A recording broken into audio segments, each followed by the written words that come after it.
दोस्तों, एक अंतर्राष्ट्रीय जहाज यात्रियों को लेकर जा रहा है।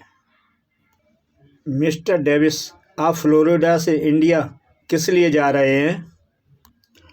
आई am on holiday. I want to see Taj Mahal. And you miss Rita?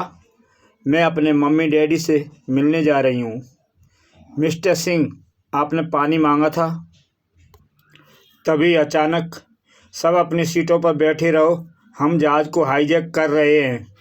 जो कोई चीखा या चिल्लाया उसे गोली मार दी जाएगी। जहाज को नीचे उतारो। कोई यात्री जहाज के बाहर नहीं जाएगा। मिनिस्टर और सिक्योरिटी के हाई ऑफिसरों की इमरजेंसी मीटिंग होती है। हाईजैक्स क्या चाहते हैं? पैसा, किन्हीं कैदियों की रिहाई? नहीं सर, 225 यात्रियों की रिहाई के बदले में हाईजैकर सिर्फ एक आदमी की मांग कर रहे हैं, चाचा चौधरी। वे उसे मारना चाहते हैं। नहीं, हर नागरिक की सुरक्षा की जिम्मेदारी सरकार की है। हम डाकुओं के आगे घुटने नहीं टेकेंगे। स्पेशल टास्क फोर्स जहाज को चारों तरफ से घेर लेती है। दूसरे दिन चाचा चौधरी अखबार उठाने के लिए आता है। देखें आज की हेडलाइन क्या है। तभी, क्यों अचानक कहाँ जाने की तैयारी कर ली? बीनी, या ना पूछो तो बेहतर है। चाचा जी, क्या मैं आपके साथ चलूं? नहीं साबू, मैं अकेला ही जाना चाहता हूँ। कैप्टन किशोर, क्या मुझे लिफ्ट दोगे? क्यों नहीं चौधरी। चाचा जी, आपको कहाँ उतरना है? हाईजैक किए गए जहाज के ऊपर। मैं समझ गया, आप डाकुओं के आगे आत्मसमर्पण करने जा रहे हैं। वे आपको मार डालेंगे। देखो, 225 मासूम यात्रियों की जान खतरे में है। मैं जैसा कहता हूँ वैसा करो। ठीक है, मैं हेलीकॉप्टर को नीचे करूँगा, आप कूद जाना। चाचा चौधरी हेलीकॉप्टर की सीढ़ियों से छलांग लगा देता है। मैं ठीक जहाज की छत पर कूदा। रुको, बिना ऑर्डर्स के गोली न चलाना कमिश्नर का यही हुक्म है। चाचा चौधरी जहाज की खिड़की तोड़कर जहाज के अंदर प्रवेश करता है। धड़ाक। चाचा चौधरी, आखिर तुम आ गए। हाँ, शर्त के मुताबिक अब तुम सारे यात्रियों को छोड़ दो। आतंकवादी सभी यात्रियों को छोड़ देते हैं। शुक्र है हम छूट गए, जान बच गई। वह एक बुरा सपना था। चौधरी, अगर बता दो कि हमारा सरदार राका तुमने कहाँ छुपा रखा है तो हम तुम्हारी जान बख्श देंगे। डाकू राका सारी दुनिया के लिए खतरा बन गया था। उसको मैंने अंतरिक्ष में दूर सुनसान ग्रह जालूवार पर पहुंचा दिया, जहां से उसको लौटना नामुमकिन है। वारो, दुश्मन की तलाशी लो, कहीं यह कोई हथियार तो नहीं लाया। उसकी जेबों से कुछ पान निकले हैं। उसने तो मरना है, वह पान खाकर क्या करेगा? पान हम खाते हैं। वाह। जैसे उन दोनों आतंकवादियों ने पान खाए, उनको नींद आने लगी और वो खर खर करके सोने लगे। दोनों लुढ़क गए। चाचा चौधरी जहाज से बाहर आता है। ऑफिसर, जहाज में जाकर हाईजैकर को गिरफ्तार कर लो। यह कैसे मुमकिन हुआ? नींद की दवाई मिले पानों ने करिश्मा दिखाया। चाचा चौधरी का दिमाग कंप्यूटर से तेज चलता है। दूर अंतरिक्ष में जालूवार ग्रह पर डाकू राका। मैं इस वीरान ग्रह पर घिर गया हूँ। वापस पृथ्वी पर जाने का कोई रास्ता नजर नहीं आता। एक वैज्ञानिक दंपति का कैप्सूल जालूवार ग्रह के पास आता है। मीनाक्षी, क्यों ना परीक्षण के लिए इस ग्रह से कुछ मटेरियल इकट्ठा किया जाए। जैसा तुम ठीक समझो सिद्धार्थ। यहाँ चारों तरफ मिट्टी के टीले हैं, पानी का नामो निशान नहीं, कोई वनस्पति या प्राणी भी नहीं। तभी राका की नज़र उस कैप्सूल पर पड़ती है। वह यान तो पृथ्वी से आया लगता है। यह मुझे इस सुनसान ग्रह से छुटकारा दिलाएगा। सिद्धार्थ, देखो, एक बड़ा आदमी हमारे कैप्सूल बम से छेड़छाड़ कर रहा है। ए, दूर हटो। अगर यह मौका निकल गया तो फिर मैं कभी यहाँ से जा नहीं सकूँगा। और राका एक पत्थर उठाकर उस यात्री सिद्धार्थ पर दे मारता है। धड़ाक। जालूवार अलविदा।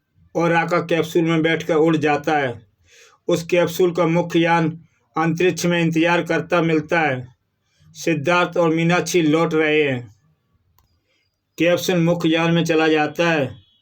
तभी राका ये कैप्सूल से निकलता है। तुम सिद्धार्थ और मीनाक्षी कहाँ हैं? अगर तुम और जिंदा रहना चाहते हो तो यान को पृथ्वी की तरफ ले चलो। हम पृथ्वी की ओर जा रहे हैं। हम सुरक्षित पृथ्वी पर लौट आए। तुम मुझे यहाँ तक लाए, इसलिए तुम्हारी जान बख्शता हूँ। राका बाहर निकलता है तो उसे एक तरबूज का खेत दिखाई पड़ता है। आह, तरबूजों का खेत! बहुत दिनों से मैंने फलों का स्वाद नहीं चखा। बहुत मीठे हैं। इसने मेरी प्यास और भूख दोनों तृप्त की। मेरे खेत में कौन घुस आया? कड़कती धूप में खेत में खाद और पानी मैं दूं और तरबूज वह खाए। मैं अभी उसे सबक सिखाता हूँ। तभी किसान फावड़ा राका के सिर पर दे मारता है। धड़ाक! कहो, इसका स्वाद कैसा है? तुमने राका को मारा? तुम्हारी सांसें यहीं ख़त्म होती हैं। मैं तुम्हारा गला घोंटता हूँ। और राका उसका गला घोंट देता है। वह मर गया। दुनिया के लोगों, होशियार, राका आ गया है। वीनी, रॉकेट क्यों भौंक रहा है? वह कहीं भूखा तो नहीं? मैंने उसे दूध और रोटी दी है। रॉकेट, रुको! तूफान आने से पहले कुत्ते अक्सर भौंकते हैं। गीदड़ को भी देखकर भी कुत्ते भौंकना शुरू हो जाते हैं। चाचा चौधरी, तुम वही हो जिसने वीरान ग्रह जालूवार पर मुझे लंबा अरसा बिताने पर मजबूर कर दिया था। तुम मेरे लिए और कोई मुसीबत खड़ी ना करो, इसलिए तुम्हें ख़त्म कर देना बेहतर है। राका, तुम अपने आप को ओवर एस्टिमेट कर रहे हो। चूहे मेरी गोलियों की बौछार तुम्हारे जिस्म में बेशुमार छेद करने जा रही हैं। तभी साबू आ जाता है और राका पे एक जोरदार वार करता है। मैं टाइम पर पहुंच गया। तड़ाक! ओह, मेरी बंदूक! वह तुम्हारे हाथ नहीं लगेगी। धड़ाक! मैं तुम्हें हाथों से मार सकता हूँ। राका साबू पर पलटवार करता है। कहो, दिन में तारे नजर आने लगे। और यह लो। ओह, मेरी लात! मेरा कैंची दाव देखना। धड़ाम! कहो, कैसी रही? साबू, दुश्मन को पैरों पर खड़े होने का मौका ना दो। अरे आह! मैं उसे उठाने में कामयाब रहा। मुझे नीचे उतारो। साबू उठाकर नीचे फेंक देता है। लो। ओह, मेरा सिर दर्द से फटा जा रहा है। लो, यह दवाई पी लो, सारे शरीर का दर्द दूर हो जाएगा। तुम कौन हो और मेरे साथ हमदर्दी क्यों? आओ मेरे साथ। मेरा नाम नोबे है। मैं एक डॉक्टर हूँ। जिस तरह तुमको दुनिया से नफरत है, उसी तरह मैं भी लोगों को मारना और तोड़फोड़ करना चाहता हूँ। हम दोनों के विचार मिलते हैं। अब समझ गए कि मैंने तुम्हें दवाई क्यों दी? दोस्त, अंदर आ जाओ। क्या नाम है तुम्हारा? राका। अगर तुम्हारी ताकत और मेरा दिमाग मिल जाए तो हम सारी दुनिया को ख़त्म कर सकते हैं। ज़रा सोचो, इमारतों को गिरते देखकर कितना लुत्फ़ आएगा। मैं डाकू हूँ, लूटमार करना मेरा काम है, मगर तुम डॉक्टर होकर क्यों तोड़फोड़ करना चाहते हो? यह मेरी समझ में नहीं आया। इसके पीछे एक कहानी है। कुछ साल पहले तक मेरा सुखी परिवार था। मैं बीमारियों से लड़कर लोगों की जान बचाता था। मेरे चैरिटेबल अस्पताल में लोग दूर से इलाज कराने आते थे। कहो मनीराम, कैसी तबीयत है? अगर डॉक्टर नोवे ना होते तो मैं ना बचता। उनकी दवाई ने चमत्कार दिखाया। एक बार मेरी बेटी मिनी बीमार पड़ गई। मिनी का बुखार 106 डिग्री तक जा पहुंचा है। फिक्र ना करो अर्चना, इंजेक्शन देते ही हमारी बेटी का बुखार उतर जाएगा। तभी एक पुलिस इंस्पेक्टर आया। डॉक्टर नोवे, तुम्हें मेरे साथ चलना होगा। मिनिस्टर का इमरजेंसी ऑपरेशन करना है। अपनी बीमार बेटी को इंजेक्शन लगा लेने दो। नहीं, मिनिस्टर को बचाना ज़्यादा ज़रूरी है। चलो। उन्होंने मेरी एक ना सुनी और ज़बरदस्ती गाड़ी में बिठा लिया। मेरी नन्ही बेटी बुखार में तड़पती रहेगी। अगर मिनिस्टर मर गया तो हम सबकी सामत आ जाएगी। जल्दी जाओ। क्या ऑपरेशन की सारी तैयारियां हो चुकी हैं? हाँ डॉक्टर नोवे। मैं बेटी को भूलकर ऑपरेशन में लग गया। 4 घंटों की व्यवस्था के बाद काम समाप्त हुआ। ऑपरेशन कामयाब रहा। मिनिस्टर जिंदा रहेगा। मैं सिफारिश करके सरकार से तुम्हें अवार्ड दिलाऊंगा। पर जब मैं घर पहुंचा तो मेरा दिल दहल गया। हाय, हमारी बेटी मिनी चली गई। कुछ दिनों बाद मेरी पत्नी भी मर गई। एक रहमदिल डॉक्टर संगदिल हो गया। मैं लोगों को बचाने की बजाय उन्हें मारने लगा। डॉक्टर, अपना प्लान बताओ। मुझे पैसे से कोई दिलचस्पी नहीं। रुपया तुम लेना। मुझे सिर्फ लोगों की चीख पुकार सुनने में आनंद आता है। सबसे पहले पुलिस स्टेशन को बर्बाद करो। वहाँ धन कहाँ? यह काम लोगों के दिलों में डर पैदा करने के लिए किया जाएगा। लोग हमारा हुक्म मानेंगे। यह काम हो गया समझो। वह रहा पुलिस स्टेशन। किधर जाते हो? राका उस पर वार कर देता है। गोली चलने की आवाज़। वह आतंकवादी लगता है। उसे ख़त्म कर दो। राका सभी लोगों पर फायर कर देता है। तेल का छिड़काव कर दिया है। यह गई आग। पूरे पुलिस स्टेशन में आग की लपटें उठने लगती हैं। शहर में अमन चैन नहीं रहा। अगर राका पुलिस स्टेशन जला सकता है तो हमारे घर भी सुरक्षित नहीं। शाबाश, सारे शहर में तुम्हारी चर्चा है। लोग तुमसे भयभीत हैं। अगला काम बताओ। शहर में क्रिकेट टेस्ट हो रहा है। डॉक्टर, तुम क्या चाहते हो? मैं मैदान में जाकर बैटिंग करूं? नहीं, विदेशी टीम खेल रही है। अगर तुम उनके खिलाड़ियों का अपहरण कर लो तो मुआवजे में अच्छी रकम मिल सकती है। अगर खिलाड़ी के माँ बाप गरीब हुए तो? अगर वे रकम देने से असमर्थ रहे तब? हमें पैसे वहाँ संस्था देगी जिसने क्रिकेट श्रृंखला का आयोजन किया है। करोड़ों रुपए के टिकट बिक चुके हैं। डॉक्टर, तुम्हारा भेजा अच्छा चलता है। बात में दम है। जितना पैसा मिलेगा वह तुम रखना। मैं तो टीवी पर तमाशा देखकर खुश होऊंगा। अच्छा, मैं चला क्रिकेट स्टेडियम की तरफ। क्रिकेट स्टेडियम में मैच जारी था। सटाक, छक्का। तभी राका मैदान में आ जाता है। तुम फील्ड में क्यों आए? मैं अभी ऑटोग्राफ नहीं दूंगा। मेरी सेंचुरी बनने में सिर्फ 1 रन कमी है। अरे अरे अरे, क्या कर रहे हो? मुझे नीचे उतारो। एक खिलाड़ी को कहाँ ले जा रहे हो? रुको। राका फायर कर देता है। खेल तो दूसरा रंग ले रहा है साबू। यह पत्थर की सिल्क काम आएगी। राका अच्छा स्कोर बना रहा है। हो। धड़ाक। कहो कैसी रही? भागो। यह मेरी भारी बेल्ट किसी हथियार से कम नहीं। सटाक। इसकी माँ से तुम्हारा जिस्म लहूलुहान कर दूंगा। ओह, मेरा हाथ। मेरी पकड़ से तुम उसे छुड़ा नहीं सकते। वह गया तुम्हारा आखिरी हथियार।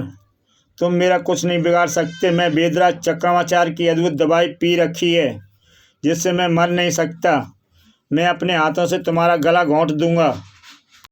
धड़ाक। उससे पहले तुम मेरी लात खाओ।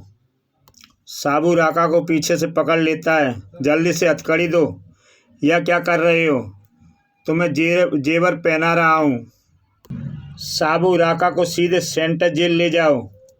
ओवर की आखिरी गेंद फेंको। मैच शुरू हो जाता है। तुम मुझे ज़्यादा दिनों तक कैद नहीं कर रख सकते। जिस दिन मैं बाहर आऊँगा सबसे पहले तुम्हारा खून करूँगा। उस वक्त देखेंगे। फिलहाल मैं क्रिकेट मैच देखने जा रहा हूँ। भाई साहब, क्या स्कोर है? कॉमेंट्री रोककर एक ज़रूरी समाचार। खतरनाक डाकू राका पकड़ा गया। बहादुर साबू ने उसे सेंट्रल जेल में डाल दिया है। इससे जनता को राहत मिलेगी। राका जिस जेल में बंद है वहाँ ज़्यादा से ज़्यादा सिक्योरिटी तैनात की गई है। साथी को जेल से निकालने के लिए कुछ करना होगा। समुद्र किनारे। चाचा जी, राका जेल चला गया। मुसीबत टली। सिर्फ कुछ अरसे के लिए साबू। राका कभी भी जेल तोड़कर बाहर आ जाएगा। फिर वह दुगना खून खराबा करेगा। कोई स्थायी हल खोजना होगा। वह क्या हो सकता है? हमें बाबा भोलारोला के पास जाना होगा। वह हिमालय पर्वत पर तपस्या करते हैं। तब फिर हम देर नहीं करनी चाहिए चाचा जी। हमारे ट्रक डग डग का अगर रास्ते में मिजाज खराब नहीं हुआ तो हम पहाड़ पर जल्दी पहुंच जाएंगे। बाबा भोलारोला हिमालय पर कब गए थे? बचपन से ही उन्हें तपस्या करने की धुन सवार थी। क्या बाबा जी कभी अपने परिवार वालों से मिलने शहर नहीं आते? उनका इस दुनिया में कोई नहीं है। डग डग को यहीं छोड़कर आगे हमें पैदल जाना होगा। यहाँ कितना मनोरम दृश्य है। बस हमें अगली चोटी तक जाना है। बाबा भोलारोला जी प्रणाम। हरिओम। आओ चौधरी, जो वक्त शहर से आते हैं तो तुम्हारे बारे में बहुत कुछ बोलते हैं। बाबा जी, आप हिमालय की बर्फीली हवाओं में बिना ऊनी कपड़े पहने कैसे जिंदा हैं? यह एक पत्ती खाओ। लो खा ली। इससे क्या होगा? 1 मिनट बाद। ओह गर्मी।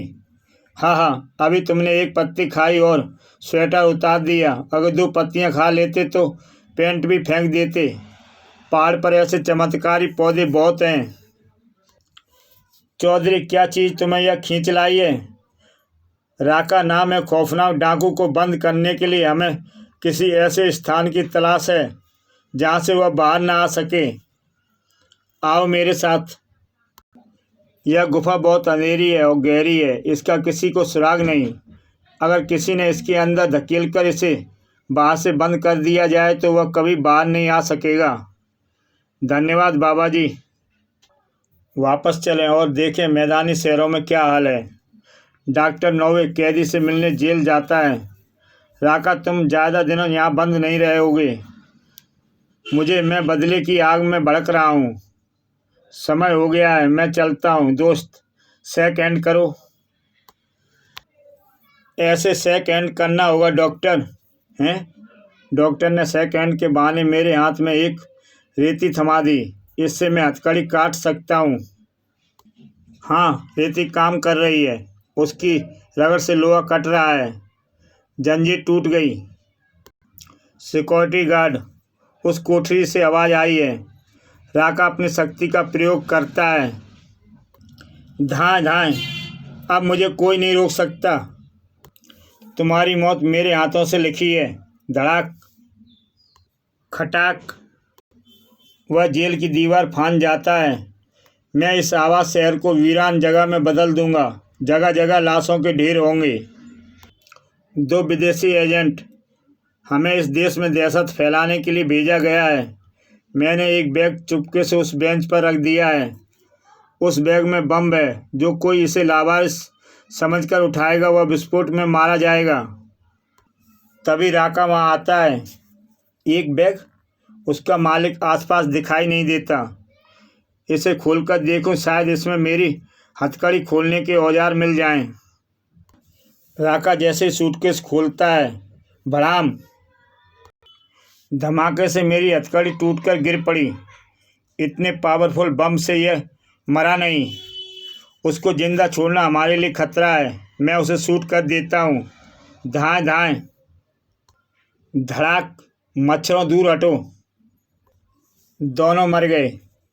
राका, आओ, मैंने एक अच्छा प्लान सोचा है। हम एक सर्वप्रभु संपन्न राज्य राकालैंड की स्थापना करते हैं। उस स्टेट के तुम डिटेक्टिव बनोगे और मैं तुम्हारा मिनिस्टर।